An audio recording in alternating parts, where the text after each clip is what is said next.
आज आम समस्तंकर ओडिशा एक खुशीर दिन आनंदर मुहूर्त और ये अवसर में आज Utkal chambers of commerce and industry द्वारा जो आयोजित होता समृद्ध ओडिशा 2036 यही शीर्षक कनक्लेव रे आज कार्यक्रम रे उपस्थित थिबा माननीय मंत्री शिल्प दक्षता विकास और वैषयिक शिक्षा श्रीयुक्त संपत चंद्र स्वाई महोदय, मुख्य शासन सचिव श्री मनोज आहूजा, अतिरिक्त मुख्य शासन सचिव Shri Hemant Sharma, president Utkal chambers of commerce and industry limited doctor Pramod Mohanty महोदय, चेयरमैन समृद्ध ओडिशा 2036 डॉक्टर ब्रह्मा मिश्र महोदय, DRDO DG electronics and communication system doctor DK Das, CMD MGM mineral limited एवं अतिरिक्त निर्देशक UCCI श्री पंकज लोचन महांती महोदय, MD एवं CEO तथा SR मिनमेट लिमिटेड एवं अतिरिक्त निर्देशक UCCI शशिशेखर महांती महोदय, president corporate affairs Hindalco industry एवं अतिरिक्त निर्देशक UCCI श्री अर्धेन्दु महापात्र महोदय, मंच में उपस्थित विशिष्ट अतिथिगण, ये उपस्थित थी आज कार्यक्रम में विशिष्ट शिल्पपतिगण, कूटनीतिज्ञ सदस्यवृंद, मोर सहकर्मीगण एवं प्रिय भाई और भणी मैंने ये उपस्थित थी गणमाध्यम समस्त प्रतिनिधिवृंद,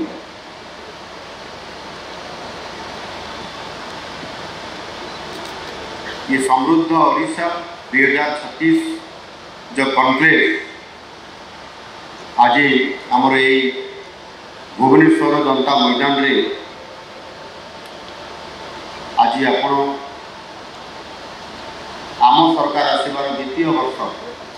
जो पदार्पण कर चलित वर्ष आपण मैंने बहु भव्य दिव्य मध्यम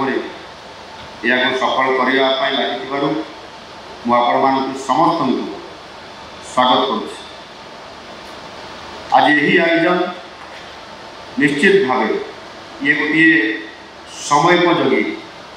एवं दूरदृष्टि संपन्न राज्य सरकार जितेबले Utkal Odisha make in Odisha conclave 2025 नुआ सरकार आसला जो नुआ विजन लेकिन जाऊँगी आ समयोपयोगी अर्थात आपण मैंने समर्थन करी दूरदृष्टि संपन्न भाव यहाँ उभय राज्य सरकार एवं जो UCCI तरफ जो कार्यक्रम हाथ को नहीं निश्चित भाव में ओडिशा एवं 2036 समृद्ध ओडिशा निश्चित भाव में आम ये आगामी दिन में आम ओडिशा को एक नुआ ओडिशा रे पहुँच कर निश्चित कर केवल एक कार्यक्रम नुहे, यह निश्चित भाव एक नूतन चिंताधारा नहीं सहभागिता एवं संभावनार एक मंच आ जो आम राज्य गठनर शतवार्षिकी आड़ को आम जिते जाऊँ आई शतवार्षिकीर ओडिशार यात्रा यह आगामी जो 10 वर्ष आम गोटे गुरुत्वपूर्ण कालखंड अच्छी समय अच्छी से भितर आम किभली भाव में साकार करवा ये निश्चित भाव में आज कार्यक्रम एवं UCCI ये जो गोटे आपण मैंने आज मिशन मोड रे आज नहीं निश्चित भाव में भावुची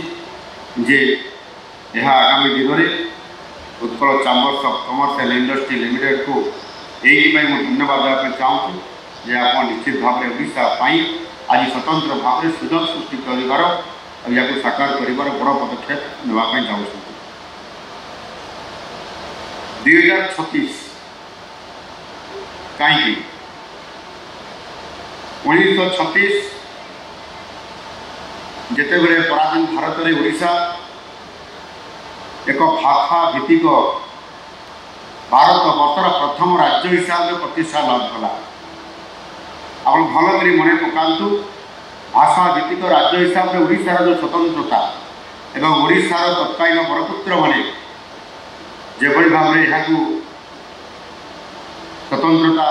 करई पारे इंग्रेज मानकर पाखरे दाबी रखिकी से 2036 पर्यंत आज 100 वर्ष पूर्ण होगापी जाऊँ। ये जो स्वर्णिम वर्ष होगापी जाऊँ 2036 से 2036 एप्रिल 1 तारीख दिन जिते स्वतंत्र ओडिशा प्रदेश गठनर आमे समस्ते मिसिकी मिलित भाव में 100 वर्ष पूर्ति पालन करवा ये निश्चित भाव से ओडिशा केमिति हो मो स्वप्न ओडिशा केमिति केते समृद्ध होते विकसित हो से कथा को आज आम जिते भावी दौरान निश्चित भाव आम आमर भागीदारी से तो ये कथा आम मन में प्रश्न भी आसे यही अनश्री कार्य जे स्वतंत्र ओडिशार 80 वर्ष सुधा आज आम आमर सामर्थ्य अनुसार जी आम आगेवा कथा थिला आमर पोटेंशियल अनुसार आम जिते विकास हवा कथा वास्तविक आम से आगे पारि नाहांती। तेणु निश्चित भाव एक साधारण लोकंर अपेक्षा शिल्प और अर्थनीति सहित जड़ित जो मैंने आपण मैंने आज कार्यक्रम आज ताकू निजे साकार रूप देवाई आसी आपण मैंने भल भाव जानी जे ओडिशा एक प्राचुर्य भरा राज्य केवल ओडिशा के प्राकृतिक खनिज भरा एवं ये देशर द्वितीय बृहत्तम राज्य खाली नुह ओडिशार शिल्प प्रतिष्ठा जहाँ जहाँ उपादान दरकार ताहा आम ओडिशा उपलब्ध आभली क्षेत्र में आम विगत 80 वर्ष आम जो भाव में ओडिशार शिल्प क्षेत्र में भित्तिभूमि क्षेत्र में प्रगति करने कथा पारि ना एवं तथाकथित अनुसार आम गत 24 वर्ष आम सरकार आसवा पूर्वर जो 24 वर्ष एक स्थिर सरकार थिला आम ओडिशार लोक मैंने बहुत बढ़िया लोक स्थिर सरकार सामने देदेले ओडिशा को ओडिशार समृद्ध ओडिशा को सरकार आगे नेबे बोली एवं ओडिशा रे जदि ये 24 वर्ष भितर गोटे नेतृत्व मुख्यमंत्रित्व आम केवल खाली ओडिशा रे शिल्प कहीं ओडिशा रे शिल्पर विप्लव करई पारि थांते किंतु परंतु आज आम कौटिना कौटी आज आम करें ना ये कथा आपण मैंने समस्ते जानी से सरकार दूरदृष्टिर अभाव हो पारे राजनैतिक इच्छाशक्तिर अभाव हो पारे शासन प्रशासन को ये केवल जदि इवेंट मैनेजमेंट भाव परिचालना करा जाए ताहले ओडिशा आगे केमिति ये वास्तविक कथा मुझे तेणु आज आपण माने आम सरकार आसला पूर्व निश्चित भाव में आपण माने देखिथिबे गत सरकार ये क्षेत्र में कार्यक्रम हाथ को नहीं मेक इन ओडिशा अनक्लेव अंशग्रहण निश्चित भाव आप गत सरकार भी करते संस्करण 1 संस्करण 2 संस्करण 3 पर्यंत एवं अनेक बुझामणा पत्र स्वाक्षरित होता एवं से वास्तव में केतोटी ग्राउंडिंग है केतोटी कार्यकारी है कौटी है ये कथा मते कहबार आवश्यकता नहीं, आपण माने भल भाव अनुभव करिसंती। तेणु एभली एक 24 वर्षर गोटे राजनैतिक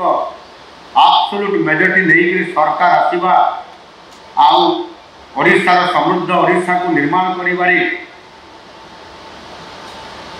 ताकू निजे लीडिंग नहीं न करिबा ये बड़ आम ओडिशा बहुत पछ को चली जबार ये गोटे आम ओडिशा को धक्का सदृश बोली मु अनुभव करे। आम सरकार आसबार मात्र 7 मास पर आमे आरंभ करलु Utkarsh Odisha make in Odisha conclave 2025। प्रथमे रोड शो, प्रथमे पॉलिसी इनिशिएटिव ये समस्त कथा को नहीं आमे दिल्ली रे, मुंबई रे, सुदूर सिंगापुर रे, ओडिशार विभिन्न जगह रे आमे जेभली भाव आकर्षित करबा पाई ओडिशा एक प्रकोष्ठ स्थान एवं एटी बहुत बड़ अपॉर्चुनिटी अच्छी। आपण आसतु एटी इन्वेस्टमेंट करंतु आज ताकू आमे सत्य परिणत करने जाऊँ। 17 लाख कोटी टंकार बुझामणा पत्र आउ यशस्वी प्रधानमंत्री नरेंद्र मोदी जी ग्यारंटी यहीटा आम सबुठ बड़ उपलब्धि थिला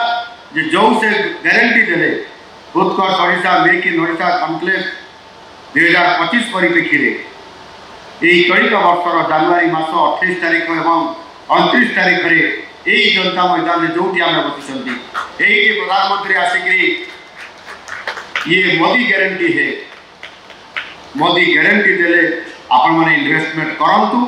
एवं ओडिशा एक संभावनार राज्य एवं संपूर्ण भाव में आपण मान सहित अच्छी एवं आमे तांकर जो मोदी जी ये जो क्लारियन कॉल आज आम 17 लाख कोटी टंकार आमे आज से स्तर को पहुँची पारि से कही ओडिशा रे निवेश करने से कही से दिन आपण मैंने जो दिन भी ठीक से दिन थे जो मैंने मन पकातु से कही यही समय है सही समय है एवं से दिन ठार आप देखु आज 17 लाख कोटी टंकार एमओयू एवं से आमे केवल मैनेजमेंट इवेंट मैनेजमेंट सीमित ना दायित्व नेबा पर आम सरकार 5,60,000 कोटी टंकार अधिक 260 प्रकल्प को आम अनुमोदन देवा और 3,60,000 युवती मान नियुक्ति देवार सुनिश्चित करवा एवं ता भीतर आम अनेक प्रकल्प को ग्राउंड ब्रेकिंग कर सारी 2 लाख कोटी अधिक 1,64,000 युवक को नियुक्ति देवा आगामी दिन में आहरी लक्षाधिक कोटी टंकार ग्राउंड ब्रेकिंग करने जाऊँ खूब कम समय भितर एभली एक सुजोग निश्चित भाव आम आज जो समय आसी आज जो डबल इंजिन सरकार आसी आज माननीय प्रधानमंत्री आमको स्वतंत्रता देइछंती एवं ईज ऑफ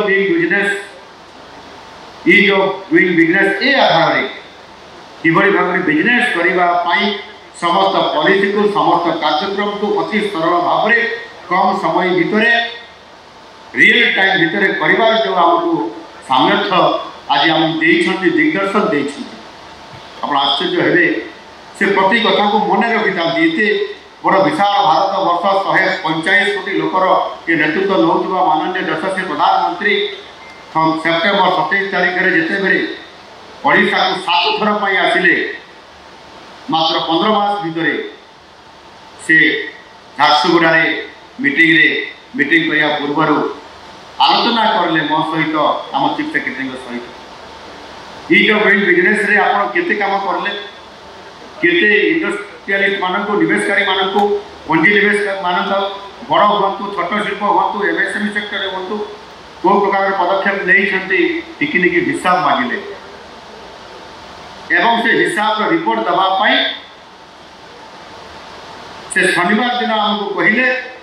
मंगलवार दिन कहले मु फोन करी डिटेल पचारि ता उत्तर दवापाई पड़ो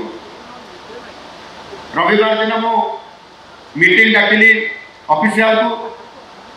कैबिनेट डाकिली सोमवार दिन ता पूर्व 15टी जो आम आक्ट रिफॉर्म्स कर कार्यक्रम थिला ताकू आम सारी बाकी गुड़िक आम रविवार दिन मीटिंग डाकिली सोमवार दिन कैबिनेट डाकिली मंगलवार दिन माननीय मोदी जी प्रधानमंत्री मोदी जी फोन कर आवश्यकता थिला ताकू आम रिपोर्ट देलु जे 23 टी रिफॉर्म जो आक्ट रिफॉर्म करवा इज ऑफ डूइंग बिजनेस रे आम 23 टी 18 टी कर सारी एवं आपण आम रिपोर्ट पठे से खुशी है एवं खुशी व्यक्त करने भितर से कहले अरे इतना जल्दी हो गया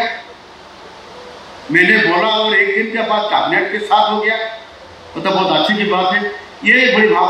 स्पष्ट मत एवं आज आम से स्तर में देखी जाऊँ प्रत्यक्ष भाव में जो माननीय प्रधानमंत्री जी प्रति कथार हस्तक्षेप कर बुझुं आज आम ये इंडस्ट्री ये उत्कर्ष ओडिशा आज आम केवल गोटे जिले में सीमित ना किसी जिले में सीमित ना 30 टी जिले 30 टी स्थान 30 टी जिलार 64 टी स्थान में आम ये प्रकल्प ये कार्यक्रम करने निष्पत्ति नहीं सारी एवं मध्यावधि 14 रु अधिक जिले में यार ग्राउंड ब्रेकिंग काम अलरेडी समाप्त हो सारी बर्तमान से प्रोजेक्ट गुड़िक चालू अच्छे आज मुझे चाहूँगी जे ECCIL गत वर्ष ये मत डाकी ये टीम आम समस्ते आसी आपण मैंने भी समस्ते उपस्थित थे अनेक संभावनार ये राज्य ओडिशा दृष्टिकोण किभली भाव में केवल ता भर केते जन मत कथा भी कहते सरकार केवल बड़ बड़ प्रोजेक्ट कथा चिंता आम भड़िया MSME सेक्टर छोट छोट प्रोजेक्ट को आमको गुरुत्व देवार आवश्यकता अच्छी किंतु आम बड़ प्रोजेक्ट करने अर्थ जे केवल स्टील करवा तो नुह बड़ करवा अर्थ नुह जे जी लक्ष कोटी टका इन्वेस्टमेंट कर 50,000 कोटी टका इन्वेस्टमेंट कर कि 30,000 कर जी 500 कोटी भी इन्वेस्टमेंट कर जी 150 कोटी टका भी इन्वेस्टमेंट कर समान नियम से समान आम आम जो इनसेंटिव अच्छी जो पॉलिसी अच्छी एवं जो आधार में आम सुजोग देवाई चाहूँ आज UCCI माध्यम आप जो मैंने ये कार्यक्रम कर तो आमर ओडिया अस्मितार कथा ओडिशार कथा आपण मैंने आम निजर आपण मान माइनस करके आम उत्कर्ष ओडिशा को सफल नेतृत्व देवु ये केवे संभव नुह तेणु आपण मैंने आम सांगे अच्छे गत वर्ष जिते ये कथा आसीला आज भल भाव में मोर मन पड़ुची आम क्या छाड़ी ना समस्त को सांगे लेकिन जाऊँ बड़ बड़ शिल्प जगह आम केवल स्टील फैक्ट्री करवा इंडस्ट्री करवा केवल मेगा इंडस्ट्री करवार नुह से 16टी सेक्टर विभिन्न प्रकार प्रोजेक्ट को से समस्त प्रकार प्रोजेक्ट जहाँ ये कहते आमर हेमंत शर्मा जे आफरल टेक्सटाइल को आरंभ करी आम ये टेक्सटाइल आपारेल आम गोटे स्वतंत्र भाव में आम गोटे कनक्लेव कर 33 रु अधिक आपारेल एवं टेक्सटाइल कंपानी समस्त CEO एवं चेयरमैन मैंने आसी एठू MOU साइन कर गले पाखापाखि 8,500 कोटी टंकार प्रोजेक्ट MOU साइन कर ये कार्यक्रम आरंभ कर सारी ग्राउंड ब्रेकिंग कर सारी आम क्या छाड़ीना कारण निश्चित भाव जिते आपंकर वेदांत ग्रुप आसूसी से आप भावुवे से तो बड़ कंपानी बड़ प्रोजेक्ट कर ये बड़ प्रोजेक्ट कर सी वेदांत ग्रुप 1 लाख कोटी टंका इन्वेस्टमेंट कर सी MOU साइन करके जाइछंती एवं से जो आलुमिना रिफाइनरी एवं ग्रीन एल्यूमिनियम सिमुलेटर ये निश्चित भाव में करेंगे आदानी एंटरप्राइजेस सुंदरगढ़ में 84,000 कोटी टंकार विनियोग कोयला रासायनिक प्लांट जोटा कि गैसिफिकेशन कोल गैसिफिकेशन प्लांट से करने जाऊँगी सुझाव दि जाए जो प्रथम थर कर भारत वर्ष ये कोल गैसिफिकेशन ये प्रतिष्ठा होउछि आम सुंदरगढ़ रे एवं 84,000 कोटी टंकार आदानी एंटरप्राइजेस तरफ पोर्ट कर्तृपक्ष जदि करिथान्ते बा कंपनी करिथान्ते ताहाले 3,000 कोटी टंका खर्च होई थांता एवं 3 वर्ष समय लागि थांता 3,000 कोटी भी लागिबो नाही 3 वर्ष समय दिया दरकार नाही से पोर्ट पाई जो 25,000 कोटी टंका अप्रूवल हेछि आगामी 5 वर्ष भितर से पोर्ट पारादीप पर द्वितीय हम ओडिशा बृहत्तम एवं भारत वर्षर मध्य एकमात्र गोटे बृहत बंदर मान्यता आज अप्रूवल कर केंद्र सरकार आमको देइछंती ये होची डबल इंजिन सरकार एवं पारादीप पोर्ट कथा आपण माने जो कहउछंती आज 200 मिलियन मेट्रिक टन रो कैपेसिटी रो आज भारत वर्ष रे नंबर 1 कार्गो पाई आज प्रसिद्ध हेछि आम कांडला को मध्य पछरे पकई गुजरात रो आज पारादीप द्वितीय वर्ष पाई 200 मिलियन मेट्रिक टन रो कैपेसिटी रो आज सबठारु बड़ पोर्ट हिसाब से छिड़ा हेछि आमे अनेक समय चाइना रो डेवलपमेंट कथा कहउछंती चाइना रो डेवलपमेंट पोर्ट रे जहा अछि आगामी 6 मास पर आप सही पारादीप पोर्ट रे देखिबे आहुरी 5टी विश्वर बृहत्तम जहाज सेठी लागि पारिबो सेठी पाई जो प्रकार सेठी ताको एक्सपेंशन करा जायछि ए पोर्ट को सेठी रे आउ 6 मास पर तार काम आरंभ हबो जो प्रकार टर्मिनल जो प्रकार क्रेन सेठी व्यवस्था होइछि इक्वल टू चाइना आउ वर्ल्ड सबुठार बड़ पोर्ट हेबा पई जाउछि आउ आमे तार हकदार हेबा पई मध्ये आज जाउछंती बंधुगण मो एठी अनेक कथा कहबार थिले मध्य मो बाबूजी टिके शॉर्ट करले भल हम लंबा समय हो जाउछि आज जो आमको बड़ शिल्प छाड़िला छोट शिल्प जमी प्रथम आम सरकार आसला अमेरिकार कैलिफोर्निया आसी आमर जड़े ओडिया उद्योगी जी कि सेमीकंडक्टर प्रोजेक्ट सेठी ग्रुप रे से आसिकी किसी उद्योगी मान को लेकिन आसी कैलिफोर्निया एवं विश्वर विभिन्न जहाँ सहित संपर्क अच्छे एवं ये जो सेमिकन इंडिया 2025 जो यशोभूमि दिल्ली रे है से अनेक कंपनी को लेकिन आसी आलोचना करके आज ओडिशा से निजे भी प्रोजेक्ट करने जाऊँगी अनेक प्रोजेक्ट भी कर आपंकर जो विभिन्न प्रोजेक्ट गुड़िक जो आसी भर आपंकर मु जो कथा आपको कहूली जो 6 सेम आज काम आरंभ करी से 6 सेम होची आपंकर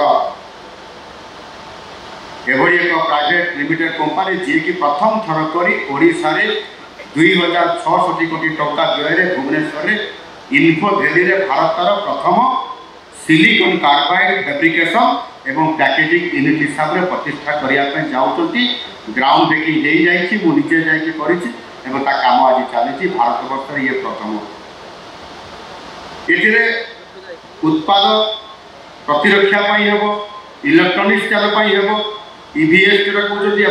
नवीकरण योग्य शक्ति क्षेत्र में ये आपंकर प्रयोग हाँपाई जाऊँगी जोटा कि बहुत बड़ गुरुत्वपूर्ण ये सेमीकंडक्टर द्वितीय हूँ 3D ग्लास सल्यूशन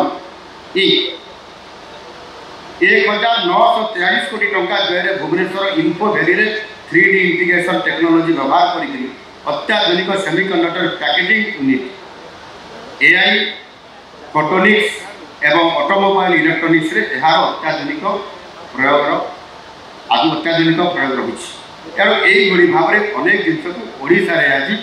केंद्र सरकार आमको सुजोग देइछथि एवं ताहार भरपूर आम उपयोग आज आम करने जाऊँ आपण मैंने जानी जदि आपण मानू ईज ऑफ डूइंग बिजनेस रे आपण मैंने जदि आम ये पॉलिसी को आम जदि ये या रिफर्म करूँ ना जदि आप समय जगी जुग जगी आम करूँ ना आप फेवरेबल हम ना आप कहीं करेंगे एवं इथिरे भारतर निवेश हो विदेशी निवेश हो ये सब क्षेत्र में गोटे प्रतिद्वंदिता चली जदि जहाँ को जी ऑफर मिले देश और विदेश से अनुसार से जगह करने चेष्टा कर गोटे छोट कथा कहले भल भाव मन पकई पारे যেভাবে ভাবে অতীত পশ্चिमबंगर सिंगूर में स्थापित होगा टाटा नगर प्रकल्प कथा कौन होता परिस्थिति एवं किभली भाव से सिंगूर में आउ नाना नानो आउ प्रोजेक्ट नई टाटार सी संगे संगे आपंकर रतन टाटा बहुत समस्या सम्मुखीन होगापर गुजरात से मुख्यमंत्री थी आज माननीय नरेंद्र मोदी जी आह्वान करले और वेलकम करते से कही welcome to Gujarat and rest in history all of you know the story of that Nano is Gujarat in today तेणुक आज जो गुजरात नानो आज प्रतिष्ठा हो पारा माननीय मुख्यमंत्री दूरदृष्टि विजन कारण एवं से आज आम जो आवश्यकता कहीं पश्चिमबंग में कहीं गुजरात में गोटे दिन में शिफ्ट होगा आज ओडिशा में कहीं आम से भाया पॉलिसी आम करूँ आम जो पॉलिसी आनीचु आम जो इनसेंटिव दौचु भारत वर्षर गुजरात कहतु महाराष्ट्र कहतु कि आप जेकोसी स्टेट सहित जदि आप देखिए आम गोटे पाद आगे अच्छु आई तो आज सब इंडस्ट्री मैंने आज आम सहित आज आसुँच आम सरकार से दिन जेबे आम इंडस्ट्री को ओडिशार आवश्यकता को ये निष्पत्ति नेलु इज ऑफ डूइंग बिजनेस को आज आम मिशन रे परिणत कर मुझे कहवाई चाहूँगी ये जो आम कि सरल कर गो स्विफ्ट सिंगल विंडो ये गो स्विफ्ट सिंगल विंडो व्यवस्था जो मास मास धरिक समय नापी पड़ूला ये गोटे दिन भितर आम करने आज प्रोजेक्ट को अनुमोदन करने अति सरल आम कर भाव आज लैंड बैंक सृष्टि आम कर जो 1,25,000 एकर आज आम जमी आज अधिग्रहण करके आज आम हिडको पाखे जमी आज आम रखीचे जो भी जहाँ आवश्यकता अच्छी आम जोगे ये लैंड बैंक आगामी दिन में आहरी अधिक आम करने जाऊँ भित्तिभूमि सबुठार बड़ कथा है इंफ्रास्ट्रक्चर व भित्तिभूमि आम बहुत प्राधान्य देचु से 58,195 कोटी टंका आम बजेट रे व्यवहार कर जहाँ जीएसडीपी 6.1% एवं भारत में यह सर्वाधिक अच्छी आम आम इंफ्रास्ट्रक्चर को आम भित्तिभूमि को गुरुत्व देवार विद्युत बड़का विद्युत जल सुरक्षा स्थिर आईन श्रृंखला परिस्थिति ओडिशा निवेशकों आज निश्चित भाव में यही आकर्षणीय स्थान आज पॉलिटिक्स जो कहती बंदर और सामुद्रिक क्षेत्र में 50,000 कोटी टंकार जो निवेश कथा मुझे कहती बाहुदा ग्रीनफिल्ड बंदर कथा मुझे गोपालपुर संप्रसारण कथा जटाधारी जेटी महान जो जेएसडब्ल्यू से जेटी व्यवहार करने से आम ठार एग्रीमेंट करके एवं आपंकर महानदी मुहां शिप बिल्डिंग कथा मुझे भुवनेश्वर विमान बंदर संप्रसारण पुरी रे नुआ ग्रीनफिल्ड इंटरनेशनल एयरपोर्ट होगा जाऊँगी राज्य में आहरी से भाव में 14टी छोट बड़ एयरपोर्ट सहित 15टी हेलीपोर्ट निर्माण करने आम जो निष्पत्ति नहीं आज कार्यकारी करने जाऊँ शिल्पांचल को बंदर सह जोड़ाई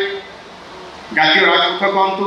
रेलवे कथा एवं मल्टी मॉडल लॉजिस्टिक कॉरिडोर आम जोटा करने जाऊँ यह करने द्वारा आहरी अधिक सुगम हो पार इंडस्ट्री ये एस्टाब्लिश करने क्षेत्र में आई सरकार एक बड़ मानव संबल उपर आम गुरुत्व दौचु जोटा कि ह्यूमन कैपिटल जदि आम या करने आम जो भाई भाव में आज निष्पत्ति नहीं आगामी दिन में स्किल क्षेत्र में एवं ह्यूमन कैपिटल कैपेबिलिटी केमती आम बढ़ आम सिंगापुर सहित एवं अन्य देश सहित आम एमओयू साइन करूँ ये क्षेत्र में आहरी अधिक पारदर्शिता प्रदर्शन करवा तेणु आज आम ये जो आमर गोटे सीआरआर प्रोजेक्ट को आप्रवान करूँ खर्दा सेपटे से आरंभ हम आप कैपिटल रीजन रिंग रोड आप खर्दा गोटे टांगी अच्छी एवं आपंकर एपटे से 14 आगपटे आउ गोटे टांगी अच्छी 111 किलोमीटर दीर्घ एक रिंग रोड हम 6 लेन विशिष्ट जो 8,308 कोटी टंका प्रोजेक्ट केंद्र सरकार अप्रूवाल आमको करके देइछथि एहा द्वारा आपनकर ये जो रिंग रोड स्थापना हवा द्वारा आपनकर खोर्धा एवं जटणी भुवनेश्वर कटक एवं आपनकर जो एपटे बाकी को आरंभ करी आपनकर से टांगी पर्यंत चौदुआ टांगी पर्यंत ये अंचल आपनकर एक व्यापक भाव में आपनकर ये एरिया डेवलप हम संप्रसारण हम एवं विभिन्न सेक्टर रे आमे अनेक प्रोजेक्ट करबा पाई मध्ये बहुत बड़ आमे आज गोटे मेगा सिटी भाव में आज आमे भुवनेश्वर आम देशर पूर्वांचल एक आकर्षण केन्द्र हिसाब से प्रतिष्ठा हम ये कथा जे आमे करिया पाई मध्ये आज आमे जाउछंती सेही भली भाव में जस्ट किछि दिन पूर्व 3 दिन पूर्व आमर एक कैबिनेट रे गत 22 तारिख रे आमे ग्लोबल कैपेबिलिटी सेंटर जीसीसी तार मध्ये प्रतिष्ठा करबा पाई आमे कैबिनेट रे तार अप्रूवाल करिछ या हम ना भुवनेश्वर और राज्यर अन्य प्रमुख शहर रे मल्टीनेशनल कंपनी माने समानंतर ब्रांच को आम ओडिशा रे खोली पारिबे आ सेति पाई आमे एक स्वतंत्रता देइछु कैबिनेट अप्रूवाल माध्यम रे एवं निश्चित भाव में यह द्वारा ओडिशार भुवनेश्वर हम समस्त आधुनिक टेक्नोलोजी सेंटर बा केन्द्रस्थल हो पार पश्चिम भारत केन्द्रस्थल जमी मुंबई ठीक सेमती पूर्व भारत केन्द्रस्थल हम आम भुवनेश्वर आपाई ये जो अभिवृद्धि कथा मुझे कहूँ ये निश्चित भाव में बहुत लंबा अच्छे खाली इंडस्ट्री नुह सांस्कृतिक केन्द्र प्रतिष्ठा हम आपाई पर्यटन से आमर सुस्थता एवं से ऐतिह्य समृद्ध ऐतिह्य कला ता सहित सृजनशील शिल्प केमती आगे जापर ये कथा को आम सरकार आज गुरुत्व दौरान आ सहित एक रिक्रिएट पुरीर आध्यात्मिकता चिलिकार शांति एवं रघुराजपुर काल कला को जो भाव में आज आम प्राधान्य दौरान जो इन्वेस्टमेंट केवल शिल्प क्षेत्र में हम ता नुह ये समस्त क्षेत्र में पर्यटन क्षेत्र में समृद्ध ऐतिह्य क्षेत्र में आम सांस्कृतिक क्षेत्र में प्राधान्य देवा ये कार्यक्रम को आज आम सरकार बहुत गुरुत्व आज आम दौरान एणु आपण मानक आज कहवाई चाहूँगी जे निश्चित भाव ये क्षेत्र में ओडिशार शिल्पर परिवर्तन जो परवर्ती दशंधि को आम केमी भाव में देखा आप जानते विगत दिन में जो दशंधि गुड़िक दिनलिपि लाइव को एबे ही लाइक शेयर सब्सक्राइब करंतु।